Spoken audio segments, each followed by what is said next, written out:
Ada seorang bapak yang ingin mempunyai kekuasaan dan kekayaan yang lebih, tapi bapak itu tidak ingin kerja keras untuk mendapatkan kekayaan yang ia inginkan.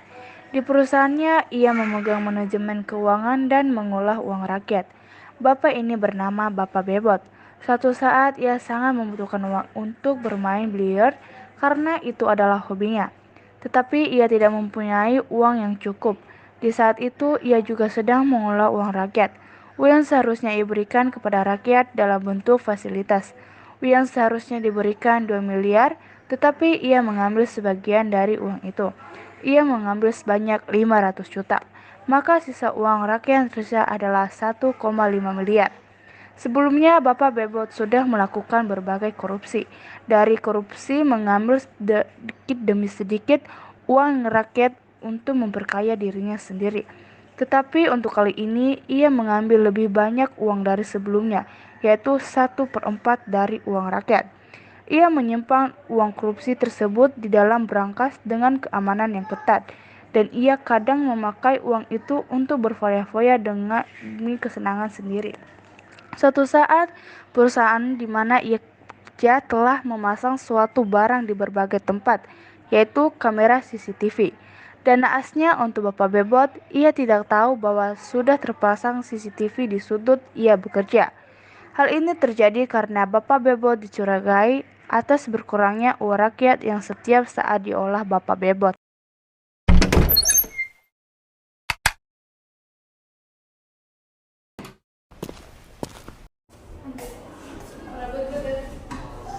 Akhir ini banyak sekali pekerjaan. Permisi Pak Bebot, saya menyerahkan uang untuk Bapak olah seperti biasa. Oh, silakan masuk.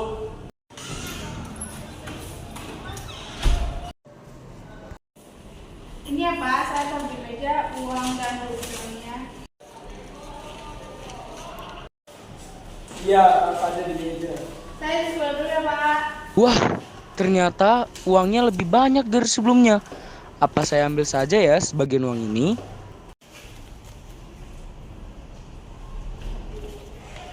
Sudahlah, aku ambil saja. Toh aku juga sudah kerja keras dari kemarin. Anggap saja sebagai hadiah untuk diri sendiri. Ini ada 500 juta, lumayan lah.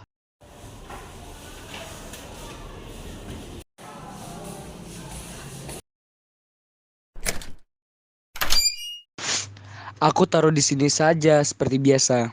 Hmm, uangku menambah.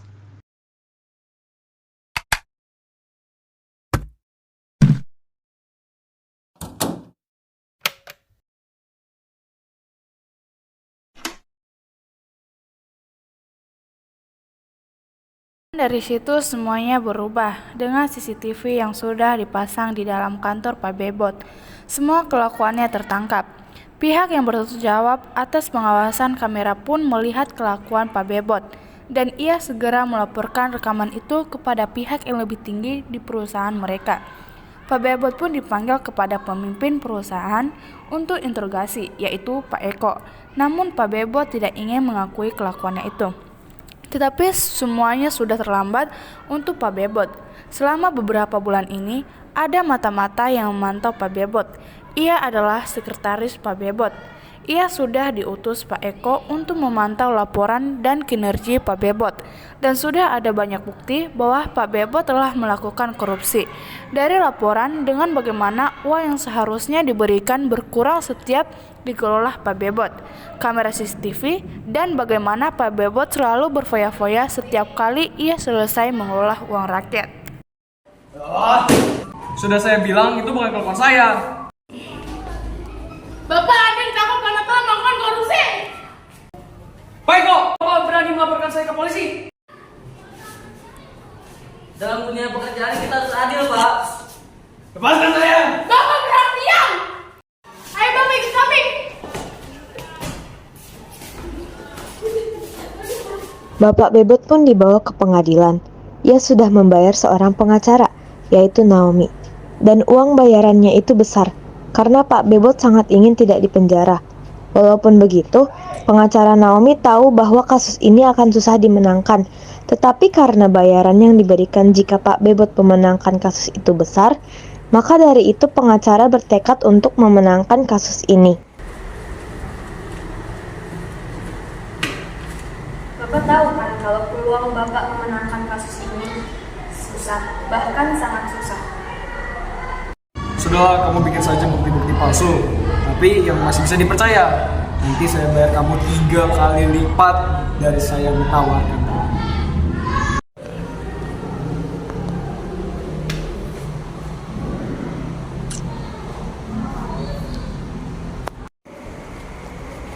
Lumayan juga ya. Apa aku terima saja? Toh juga aku membutuhkan uang itu. Ya sudah, saya terima tawaran Bapak.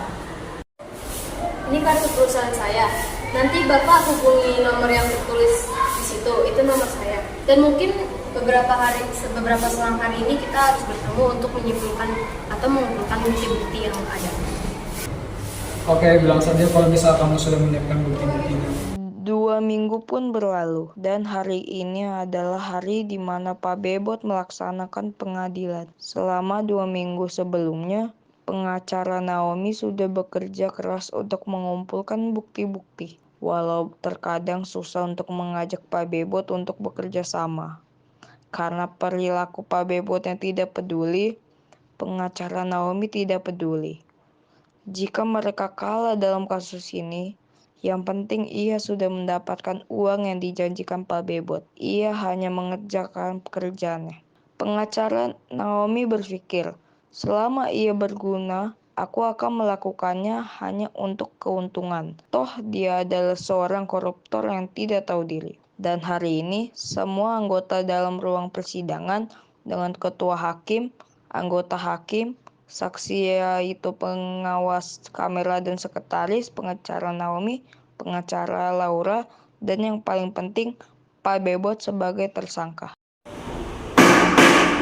Tolong semuanya harap diam, persidangan ini akan dimulai.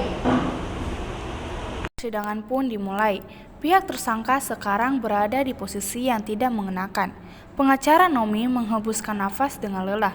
Karena selama persidangan, Pak Bebot selalu berbicara yang tidak-tidak, seperti memfitnah para saksi, menyumpahkan para anggota hukum. Halah, kau hanya memfitnahku saja, dasar pembohong. Dan saja kau nanti, pembohong, pemfitnah, pembohong, kau hanya ingin menjatuhkan saja, dasar hakim licik. Kalau begini caranya, Pak Bebot hanya akan membuat dirinya malu dan bisa saja hukuman untuknya ditambahkan. Anehnya, selama selang waktu, Pak Bebot akan senyum menyeringis ke arah beberapa anggota hukum, terutama ketua hukum. Aneh sekali, apakah dia sudah gila? Atau ada yang dia sembunyikan?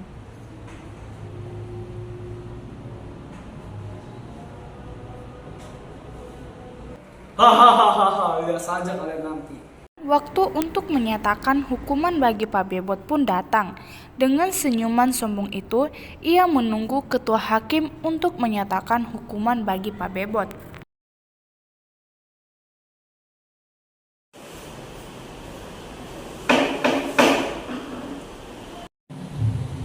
Dengan ini, maka saudara Pak Bebot bersalah atas Pembohong, dasar pengkhianat, laporkan kau.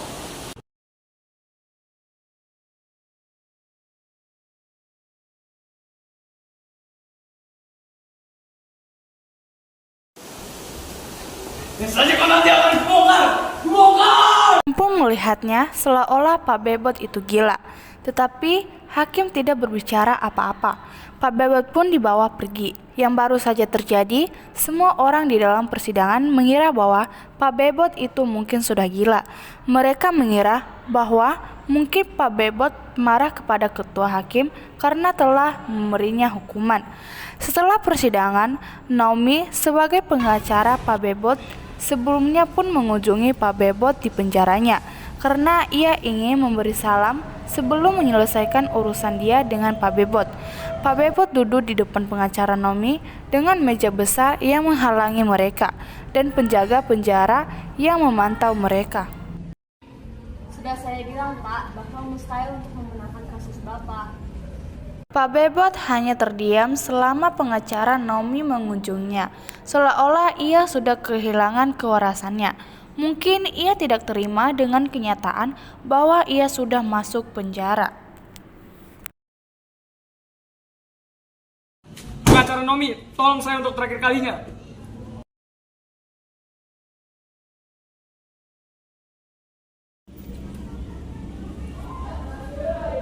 Maaf Pak, tetapi saya sudah tidak ingin ada urusan lagi dengan Bapak.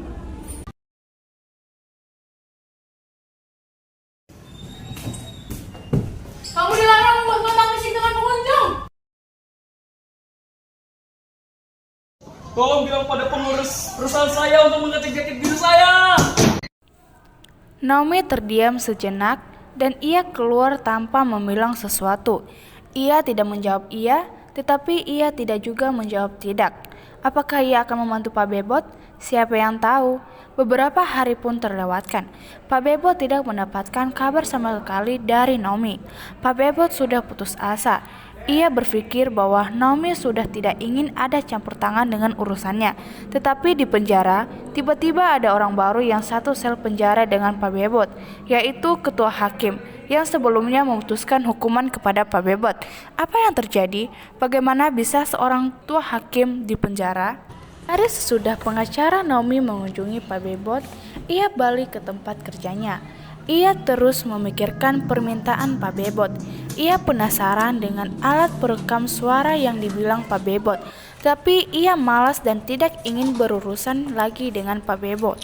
Karena menurutnya, Pak Bebot adalah orang yang menyebalkan baginya, tetapi rasa penasarannya melebihi rasa malasnya, dan akhirnya ia memutuskan untuk pergi ke perusahaan Pak Bebot.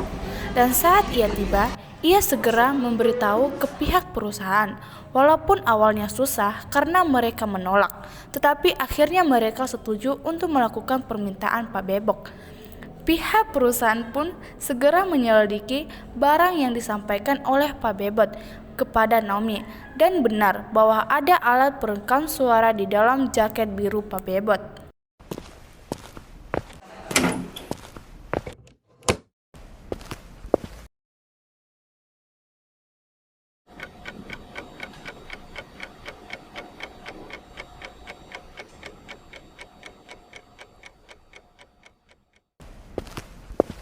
Ini dia alat rekaman yang dibilang oleh pengacara itu, Pak.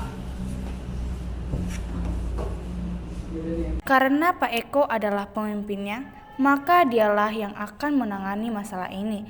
Saat itu Pak Eko pun menginformasikan pengacara Naomi tentang alat rekaman itu.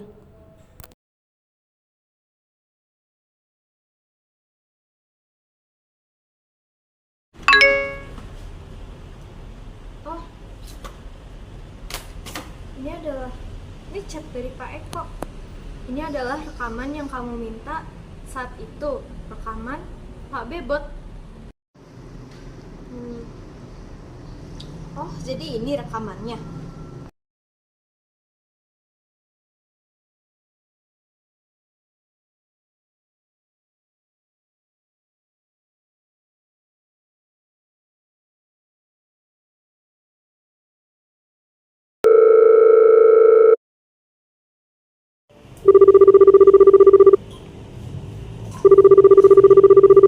Halo, selamat sore. Ada apa ya kamu menelpon saya? Selamat sore, Pak. Apa benar yang dikatakan di dalam rekaman itu? Iya benar. Apa Bapak akan melaporkan ketua hakim itu kepada pihak kepolisian? Tentu saja pasti saya tangani.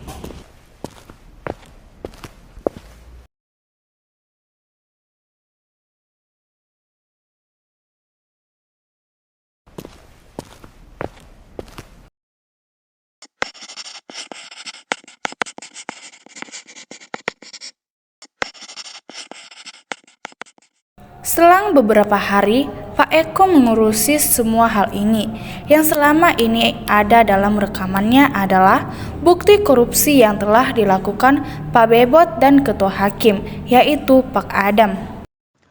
Pak, Anda mau membuat kesepakatan dengan saya tidak? Maksud Anda itu apa? Bagaimana kalau Anda membantu saya dengan memenangkan kasus saya yang beberapa hari kemudian akan disidangkan? Apa imbalannya? Ini 25 juta, sisanya saya transfer. Dengan itu, Pak Eko pun melaporkan rekaman itu kepada kepolisian agar Ketua Hakim Pak Adam segera diselidiki.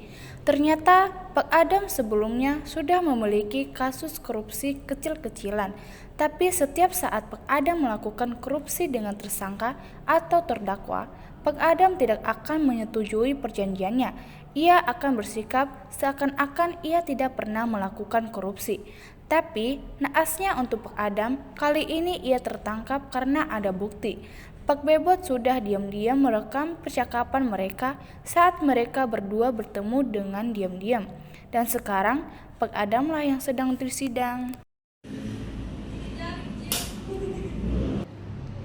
Apa benar bahwa Bapak ikut berpartisipasi dalam kegiatan korupsi?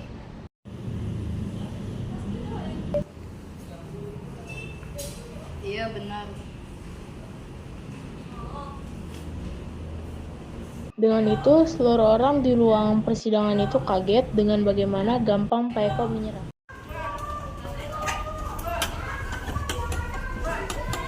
Kamu satu sel dengan dia. Sudah kubilang, makanya kau jangan jadi pengkhianat.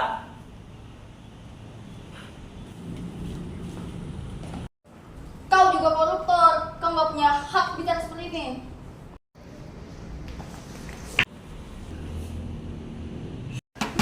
Jangan beresek, udah malam. Kalau berisik lagi, akan kulaporkan agar hukuman kalian bertambah. Hari-harinya mereka akan berantem, tetapi selalu dilarang oleh penjaga penjara karena dianggap mengganggu dan berisik.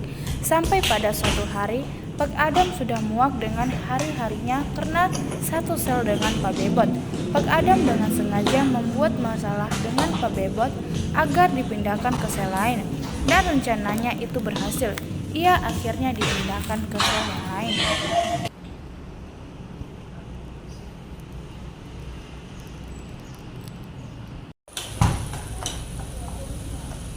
Kamu sini ikut saya.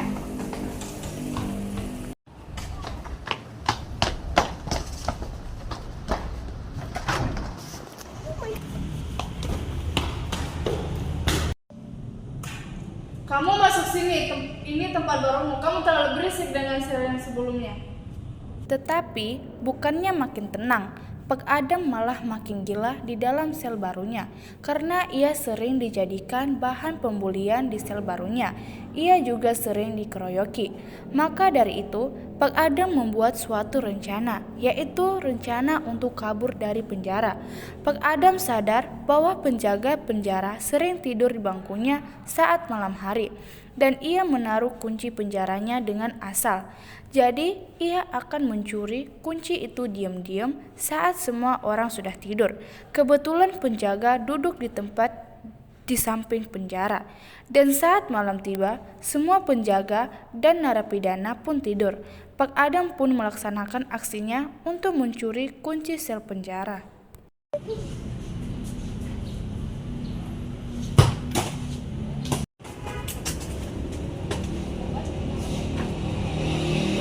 Waktunya aku beraksi. Dapat. Aduh, berisik banget sih. Oke, aman.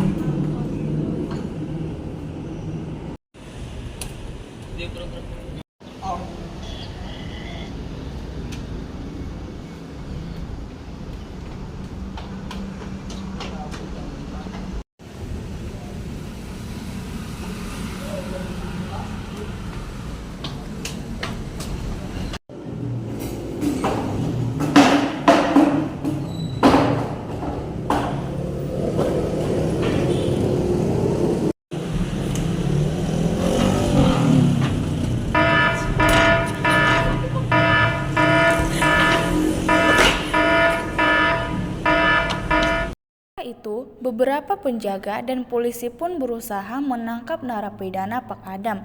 Pak Adam pergi ke sebuah tempat di mana ia berganti baju dan menyamar menggunakan topi, kemeja hitam, dan masker, seolah-olah ia adalah warga biasa yang menjalani hidupnya dengan biasa. Setelah seminggu lebih, ia gagal ditangkap oleh polisi karena ia sering berpindah-pindah tempat. Maka dari itu, ia sekarang menjadi buronan. Polisi pun membuat poster muka Pak Adam dan orang yang berhasil menangkapnya akan diberi 1,5 juta. Suatu saat, seorang kasir Alfamart sedang bekerja seperti biasa. Tiba-tiba ada seorang pria yang masuk ke dalam toko.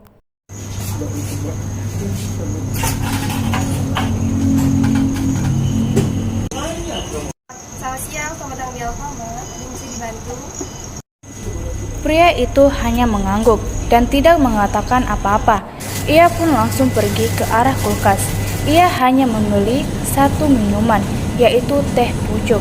Ia hanya membeli minuman itu saja, dan kasir pun mencurigai pria tersebut karena tadinya ia mengambil beberapa barang yang berbeda. Dan saat ia mengecek kamera CCTV, ia pun melihat pria itu mengambil beberapa barang yang berbeda dan diam-diam memasukkannya ke dalam jaketnya. Dan satu hal lagi, kasir itu sepertinya pernah melihat pria itu sebelumnya, tapi ia tidak tahu kapan melihatnya. Kasir itu pun menanyakan ke pekerja kasir yang lain, karena ia juga ingin melaporkan pria itu karena sudah mencoba untuk mencuri barang-barang yang ada di toko itu. Mereka pun memergoki pria tersebut dan tidak membolehkannya untuk pergi sebelum ia memberitahu identitas sebenarnya.